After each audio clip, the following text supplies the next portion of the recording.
I have done one of these.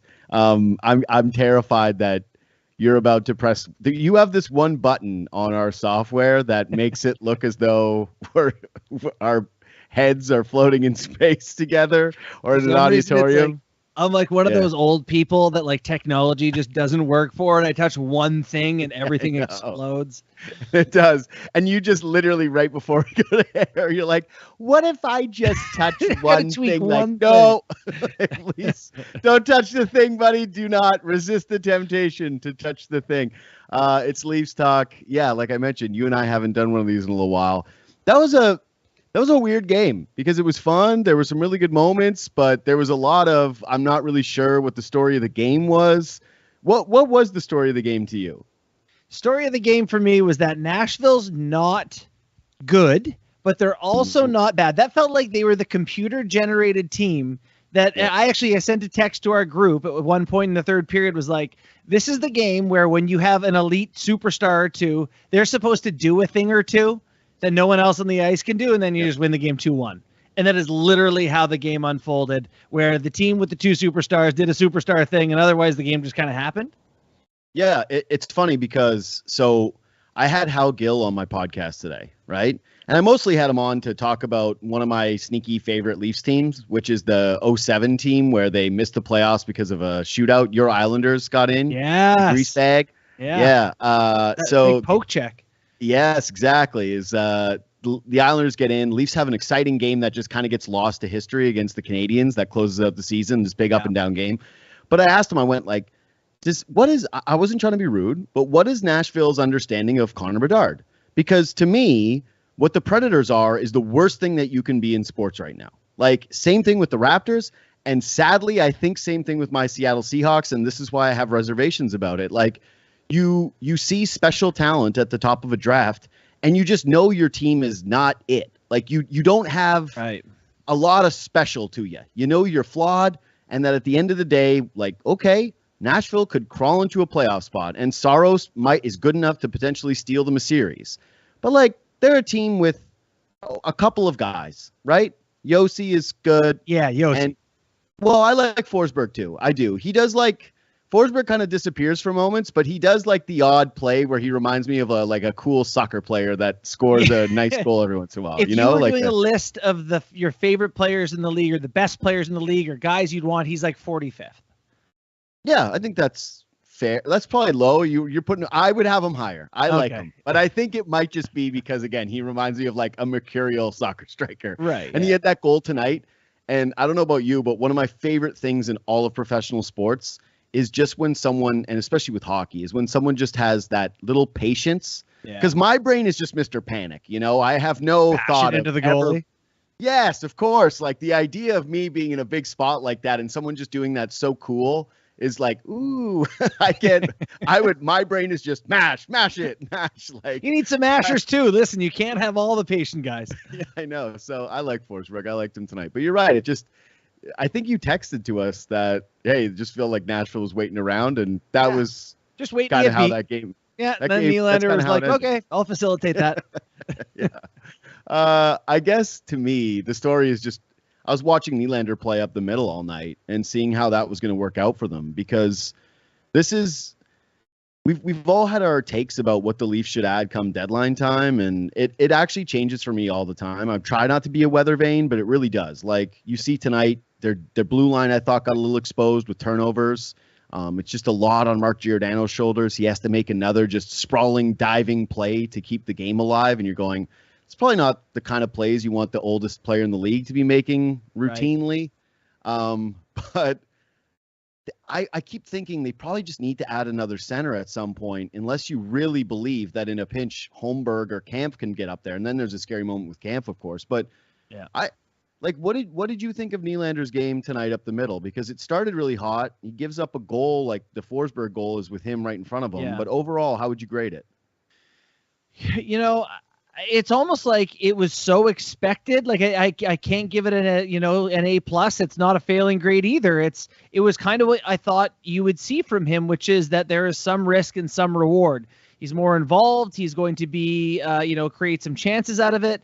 The goal against, he's a step ahead of the play, and not thinking on the defensive side of things. And right now, the Leafs have such good defensive centers. I actually, just a quick note on Austin Matthews' defensive play. Sportlogic tracks defensive touches. I talked about it on our show today. Third place in the NHL is Bergeron. Second is Deneau with 190, and Matthews is first with like 265. Like, he's the most involved defensive player as a center in the league. So Matthews, Tavares, Camp, Holmberg, all really good defensive guys. Nylander's a riskier guy. When he's out there, they give up a goal because of him. They create goals because of him. I feel like if you're losing a game or a series, it's an option. It's an option, but that's when you're trying to slide the risk up and look for a little more reward. I thought it was a mistake to put Engvall with them. I know that they weren't exactly like deep with options, but that's just the kind of guy I didn't really want to see on his line. And it's weird because I feel like they tried them together maybe in the preseason or maybe at some point. I have like a faint memory of the two of them showing a little bit of chemistry, but yeah, I thought overall pretty tough night for Engvall. He has the turnover like behind his own net that clearly got him demoted from the top line for a little bit. And then they went back to it because Keefe watched Kerfoot shoot a couple times and was like, right, you can't do that. Right. I keep forgetting. Like, you're out there, you move around, you're looking pretty good. And I forget that you can't shoot. But yeah, I like Nylander tonight. I thought his first period especially was really nice. He came out kind of flying around. McKee was losing his mind. He's like texting me, that's the best period I've ever seen William Nylander play. I didn't feel that. Okay. I didn't feel that strongly about it. Like, Sammy's not on tonight, but yeah, he tweeted it. He put the force behind it. Like, that's the best I've seen William Nylander play. And I like I said, I didn't feel that strongly, but I will say, really to his credit, I don't know if like that Predators team, it's a bigger team. It's still a Western Conference team. Yeah. And I think the kind of impressive thing for me tonight, if I'm going to like the most credit I can give the Leafs, is that it's like, how many teams out there, best player, just look pretty much fine for the vast majority of the game against a team that's kind of like that's hot right now. But I will say, so I did think about Matthews a lot in the game because of what I texted you, where I was like, this seems like a game where Matthews would just shoot one in. And, that especially on the power play. Right. And so they didn't quite have that element. But you're right. The team otherwise looked good without him. I also thought going into this game, it was a similar test to what they would have faced in previous playoffs, like a Columbus or a Montreal, where they had trouble scoring. They had trouble getting chances. The other team's goaltender gave them a hard time, and they just went, it's just not going to happen. And you just wait for the superstars to kind of find a moment or two. And in playoffs, it hasn't happened. But it's good. It's good to run up against teams like this where you say, their strength is their D and their physicality and their goaltending. You find a way through to the other side of it. I think that's progress for the Leafs. Saros is impressive. He is. Like you're a goalie guy, like being smaller like that, he has to move so much. That to me is more impressive than being Matt Murray, who is very good in a very different way. So this is funny. Like this is complete hater talk. I already know people will check out on this take, but I actually thought tonight was like, UC Saros is the kind of guy that must look at Matt Murray and think, man, if I had your body, like I could be, like I'd be going to the Hall of Fame. Like the way that I move. Yeah. Like, of course it's different, the difficulty of the move. But what I like about Saros is that he's relatively speaking by today's standard, because there's just no such thing as like tiny goalies anymore. But for a smaller stature goalie, he looks bigger than he is, which I really like. I really like about his game. With Matt Murray tonight, he was solid. He gave you the vintage Matt Murray performance, right? Which is the Predators didn't do anything that was overly difficult tonight, and he didn't let in a bad one. Yeah. But to me, there's one thing that is very clear. The Leafs play in front of their goaltenders, and when they do it well, they make it very easy on them. Yeah. And so, like, you look at the stats at the end of the game at Matt Murray's stats, and you go, like, look at this. He only let in one goal on, what was it, 40 or something, yeah. Yeah, so it looks awesome. And I know people are freaking out because they're like, JD, what about that first save? That first save was, like, one of the worst shots of the year. Like, I can't remember who took it, the one where he goes across his net. Like, before you see a replay, you're like, oh, I freaked out. Before I saw the replay, I went, that's the most athletic save I've seen all year. And then I saw the replay and I went, oh, no, it's not. It's literally just him falling backwards, praying, and then a guy muffed the shot. But, yeah, I'm not trying to hate. He did a good job. He did the job. Like, what else is he supposed to do? He let in one goal, and it was a patient Forsberg in front of the net. Like, good performance for Matt Murray. this wasn't one where I looked at the goaltender and went like, it's a low scoring game and a lot of shots and thought, hey, the Leafs goalie really saved their ass tonight. I just felt like he was solid. Yeah. You know, I'm almost coming to grips with the fact that the Leafs are a team that limits chances and shots. You know, their goaltenders may not be asked to be spectacular. You know, they're going to play Tampa Bay and Boston and really good teams in the playoffs, and more may be required of them in those situations. But as for now, it's like the guys can only play the game that's in front of them. Playing a good game by and large, so keep it up. Bro, there's just so many mediocre and bad teams. Yeah. Like, I like the Leafs. Like, I think that they are a good team. That has been established. Like, they are a very good regular season team. That's been established by the fact that their head coach has one of the best 5 regular season records in NHL history, right? Yeah. Like, they're a bona fide, certified, top-tier team. If nothing happens in a game, they win. Like, if you just, you know, like if it's kind of an eventless about what you expect game, they usually win. Mm-hmm. They're going to win. Yeah. It's a good hockey team.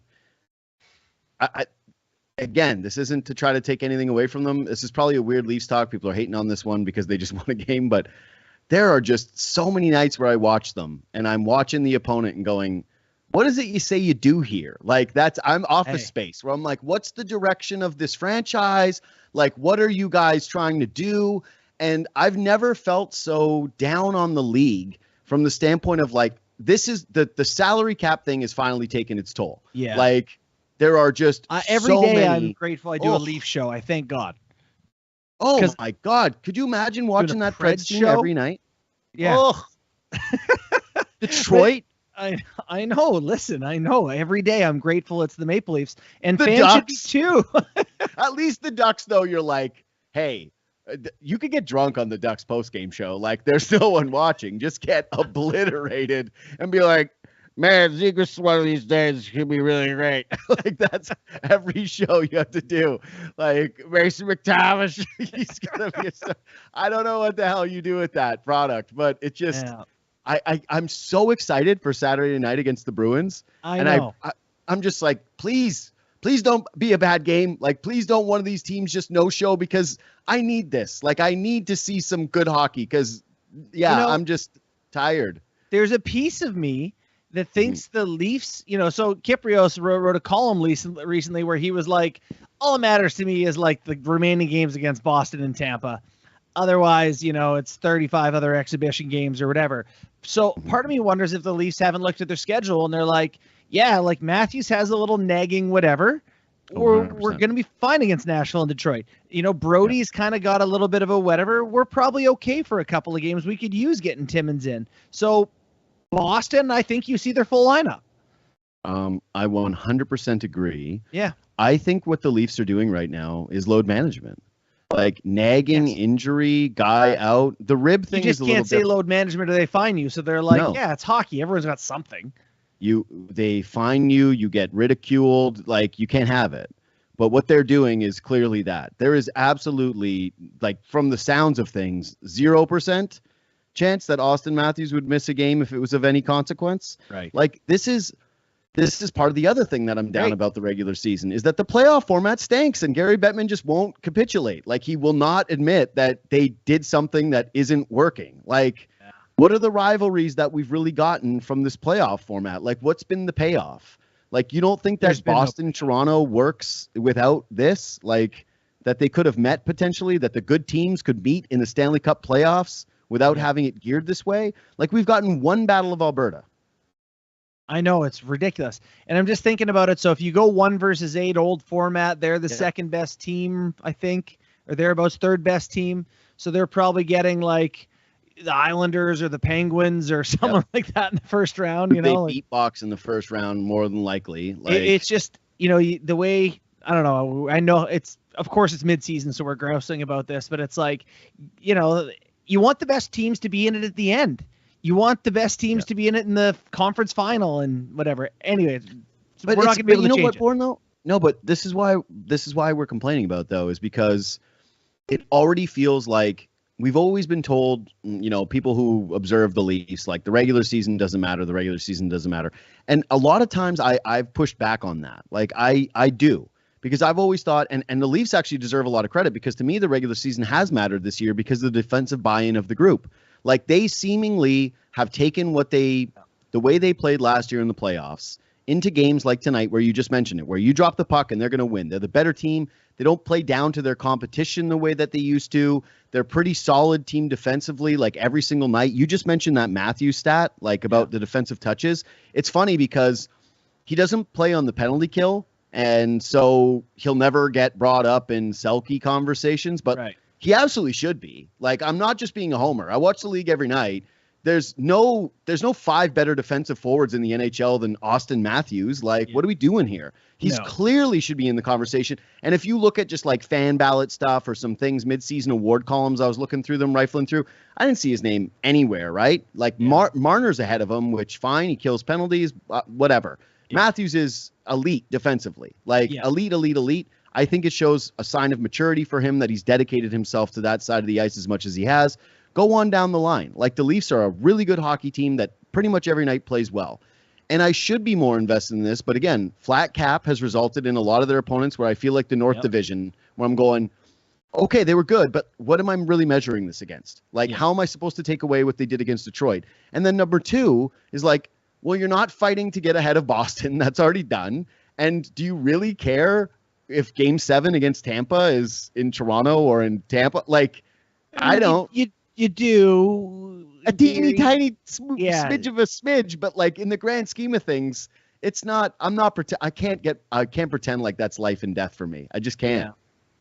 Yeah, I know. It is a frustration. I just, I think back to Tavares scoring in Game 7 in Toronto last year before it gets waved off and the fans and all that, and like that moment can happen without the bad outcome, and it would be amazing for the fans. They've earned it.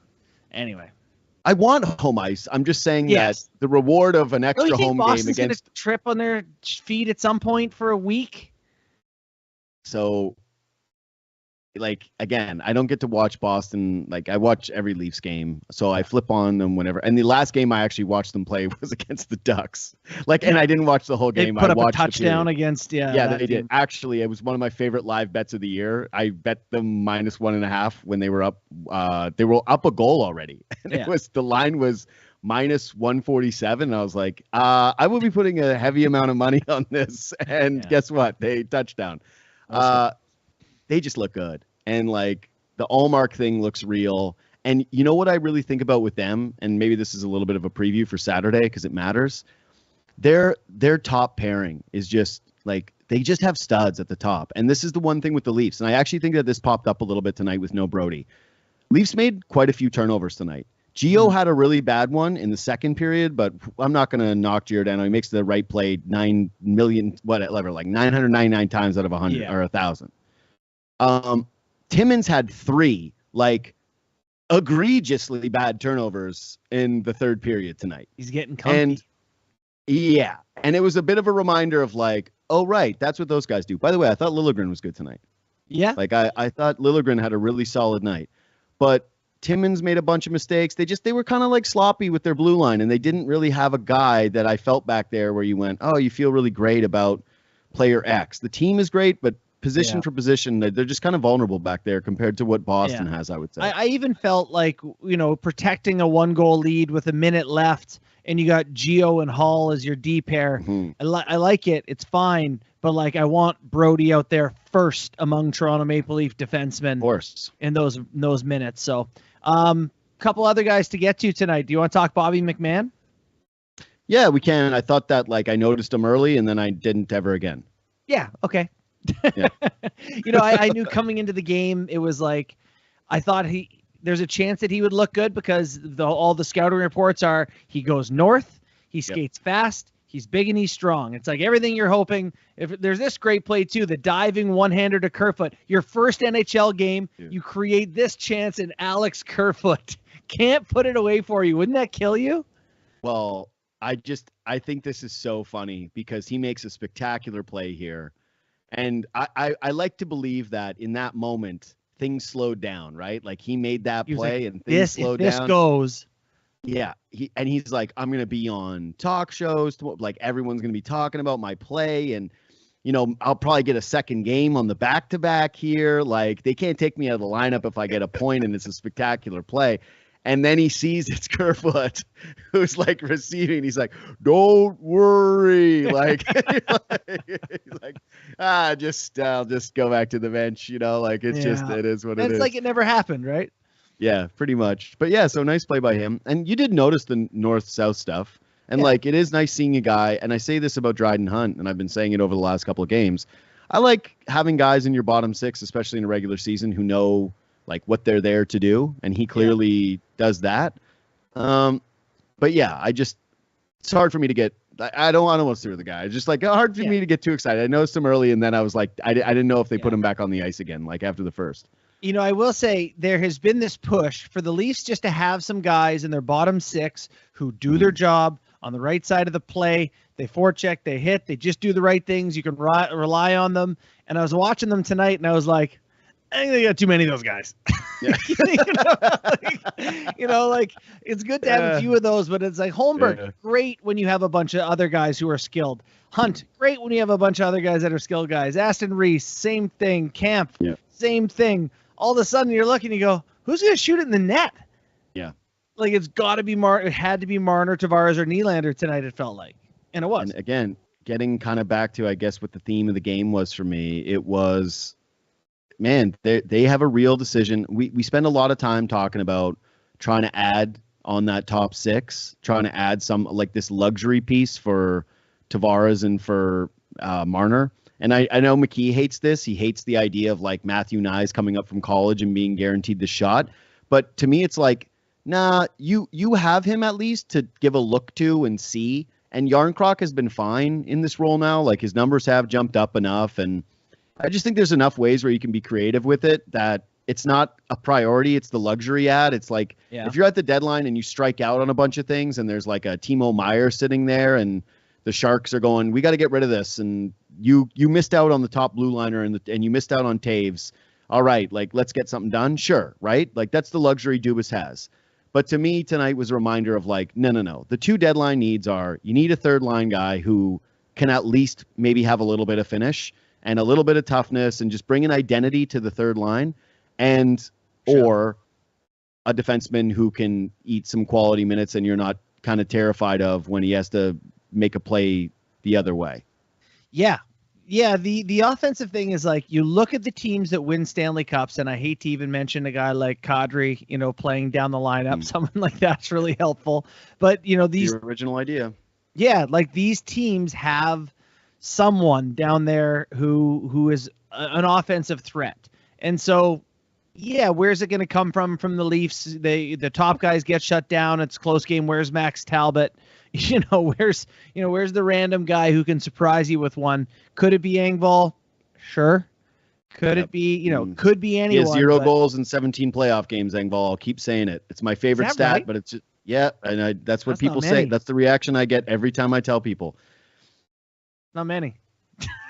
It's not many. Not any, actually. It's not many. And I know the Engvall lovers hate when I say it, but tonight, I saw an account jokingly post one of his like checks, and it was him lightly touching, and I'm like, there's just, I don't know what to say. His first couple shifts too, like he lost the puck battle and had a turnover like in the matter of a few seconds, and I just went, I just cannot believe that I get the chart thing, but I can't imagine looking at these numbers without some context and then watching the player and really thinking to yourself, like, this is the type of guy that the Leafs have been needing in the playoffs these last couple of years. No, it's like he's the type of guy that keeps helping them win these regular season games.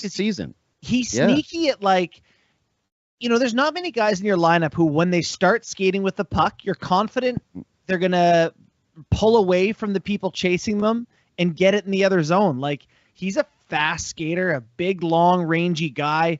I think he does some things that we take for granted sometimes, but he's definitely one of those guys that's like, he's one of the reasons the Leafs consistently are pretty good in the regular season.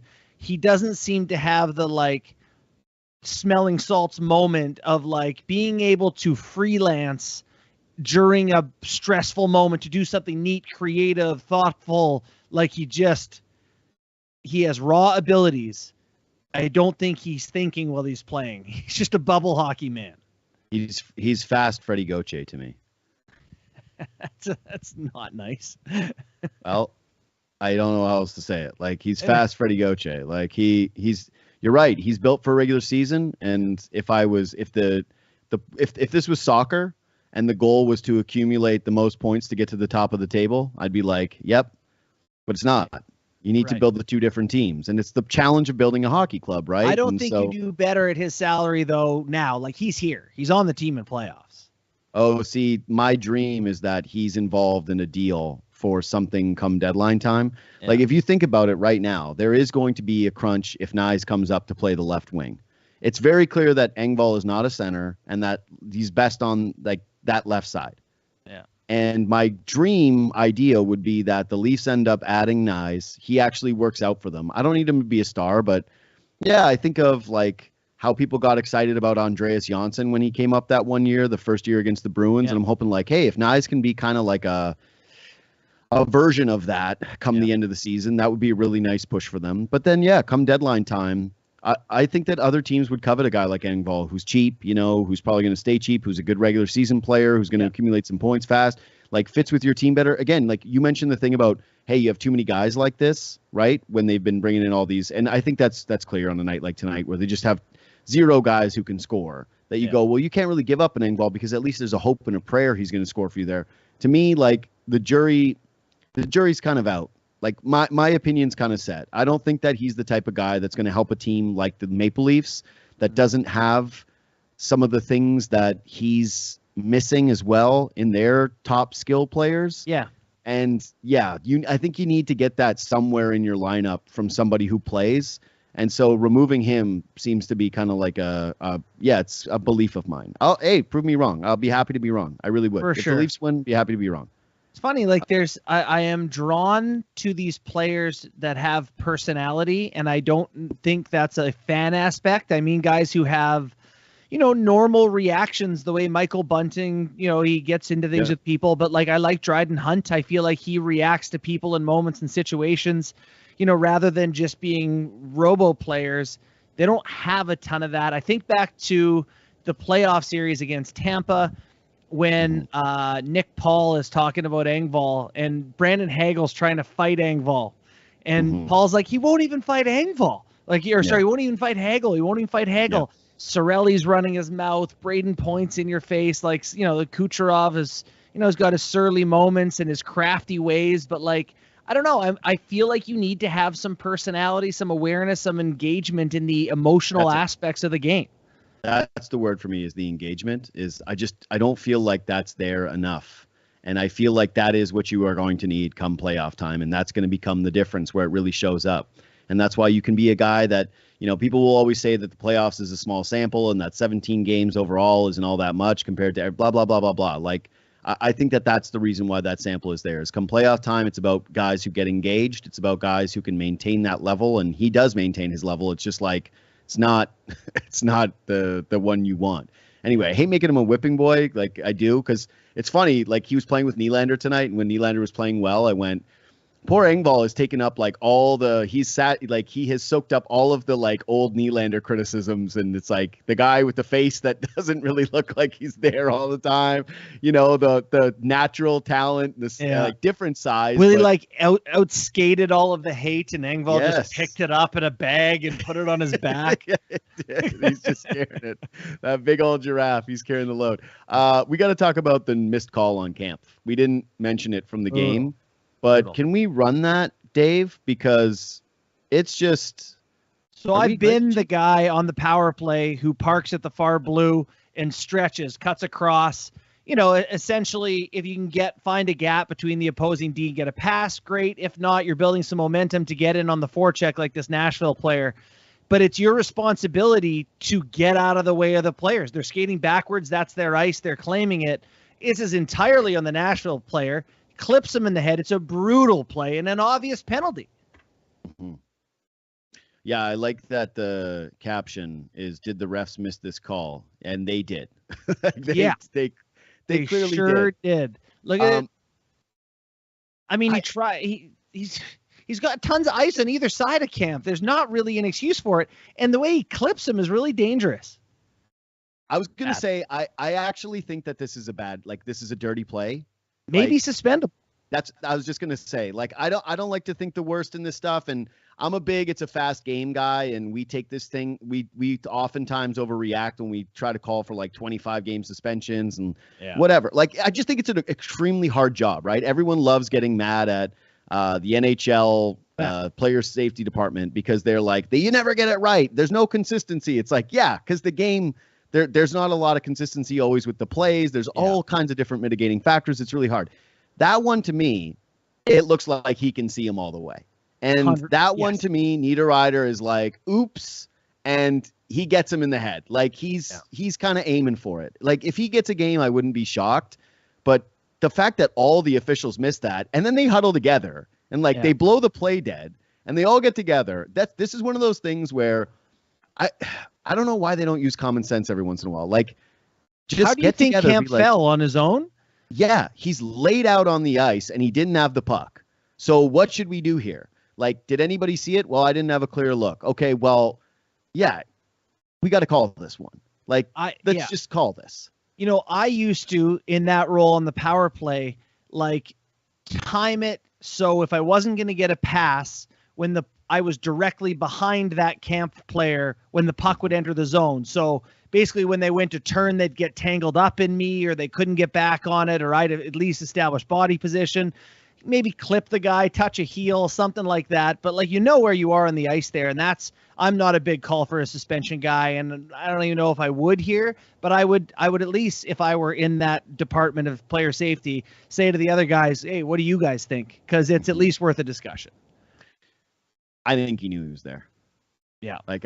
There was enough time. It was enough space. The way his body goes into him. Like I said, I think that was an accidentally on purpose that he would never admit at any point in time that he saw him. He'll never have to admit it. Yeah. No, but if you truth serumed him up, he'd be like, of course I saw it. Free shot. Yeah. It was a free shot. And you got to think too, if you see him and that's Camp, I always think about this, a guy like Camp's probably annoying as hell to play against all night. Niederreiter's I hate this guy. I hope he stops playing tonight. Yes, I don't want this guy out here anymore. And you probably went after him a little bit. I'm just going to check my notes, make sure I don't have anything else. You got anything else? McMahon, Nylander, Camp, Kerfoot, Gio. Nope, I'm good. Yeah, I'm good too. I would say that Tavares is hot. That's the only thing. Yeah, that's nice. Tavares is hot, and he's done this now a couple of times in a couple of the recent games. He's got 5 goals in 4 games. Yeah. He's got as many goals as Matthews. When he's in tight, he's as good a finisher as anybody. He's so streaky. Don't you feel like he's a guy, and I hope we get to clip this in the first round of the playoffs, who could score 7 goals in 6 games in the playoffs? He just gets a bunch of net front garbage, and all of a sudden he's the difference. Hey, it's almost like you wouldn't want him playing the wing for Pontus Holmberg. Does that come up on my show? Yeah, you guys clipped it too. You guys threw it out there. You, Kipper and Sammy, all what if you just go to Tavares and ask him to play the wing and see what Pontus looks like up the middle? I was like, are you guys I hope we didn't say that. Oh, you did. I saved it. Don't worry. I've been ruthless with McKee with it for a little while. I'm that's, I, as a take artist, as someone who, has the takes a lot of the times. Yeah. I respected that there was a fearlessness to it, but I there's no way that I was this is a good idea. I don't think you said this is a good idea, but you didn't sewer them in a way that I think. Listen, man, I think that sometimes your role on that show is to be hey, don't just shoot this down, hear it all out, and that's what ended up going on the clip. Yeah. I just keep picturing Sheldon Keefe going up to Tavares and being hey, we're going to try something out. Oh, good. I like ideas. What do you got? Well, I'm sorry, what? Tavares is also I think he's top 5 in face-off percentage, and I just picture like Holmberg losing these big draws.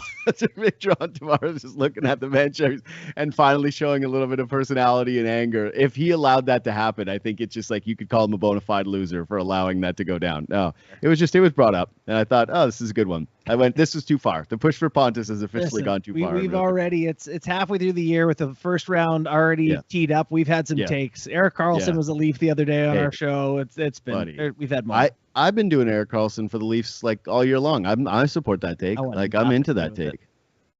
I'm so into that take. I've been fake shopping. You send Morgan Riley out, you bring him back, and figure out the rest of the pieces for a while. We're not doing I'm just saying, I've been doing that. All right. I've been doing that. Anyways, subscribe to the podcast. As we always say, leaving 5 stars on Spotify and iTunes, it really helps. It's always nice when we read a review on Apple. Hit that like button. What's the sound that the like button makes? Yeah, my mouth is dry, so I couldn't really execute that very well.